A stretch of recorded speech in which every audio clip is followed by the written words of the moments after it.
Hello everyone. ఈరోజు నేను మీకు ఇంట్లోనే టేస్టీగా సింపుల్గా ఇడ్లీ పిండితో పునుగులు ఎలా చేయాలో చూపించబోతున్నాను. చాలా ఈజీగా చేసుకోవచ్చండి. దీనిలో కాంబినేషన్ పల్లీ చట్నీ కూడా నేను ఎలా చేస్తానో చూపిస్తున్నాను. సో మీకు ఈ వీడియో కనుక నచ్చినట్లయితే ఒకసారి ట్రై చేయండి. ఇక్కడ నేను ఫస్ట్ పిండి కోసం ఒక కప్పు ఇడ్లీ పిండి తీసుకున్నాను. ఒక హాఫ్ కప్ మైదా, అలానే ఒక పావు కప్పు పెరుగు తీసుకొని మంచిగా కలుపుకొని పక్కన పెట్టుకోవాలి. ఇది నేను నైటే కలిపి పెట్టుకున్నానండి. అలా ముందుగానే కలిపి పెట్టుకుంటే పునుగులు చాలా బాగా వస్తాయి. చాలా క్రిస్పీగా లోపల సాఫ్ట్గా మంచిగా వస్తాయి. ఇప్పుడు నేను పల్లీ చట్నీ కోసం ఒక కడాయి పెట్టుకొని కొద్దిగా ఆయిల్ వేసుకొని 3/4 కప్పు వరకు పల్లీలు యాడ్ చేసేసుకొని ఫ్రై చేసుకుంటూ ఉండాలి. కొద్దిగా ఫ్రై అయిన తర్వాత దీనిలోకి ఒక 4 గ్రీన్ చిల్లీ, అలానే ఒక ఎండుమిర్చి కూడా యాడ్ చేసేసుకొని ఫ్రై చేసేసుకోండి. ఇవి ఫ్రై అవుతూ ఉండగానే ఒక 4 to 5 వెల్లుల్లి రెబ్బలు యాడ్ చేసేసుకోవాలి.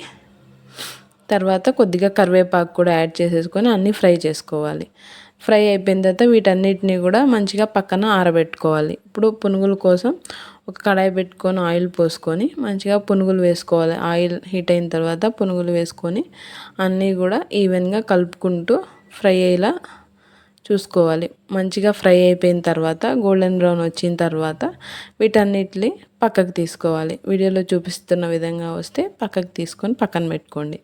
ఇప్పుడు పల్లీ చట్నీ కోసం ఇందాక వేపుకున్న పల్లీలన్నీ మిక్సీ జార్లో వేసుకొని కొద్దిగా సాల్ట్, జీలకర్ర, కొద్దిగా చింతపండు యాడ్ చేసుకొని మిక్సీ పట్టుకొని పక్కన పెట్టుకోండి.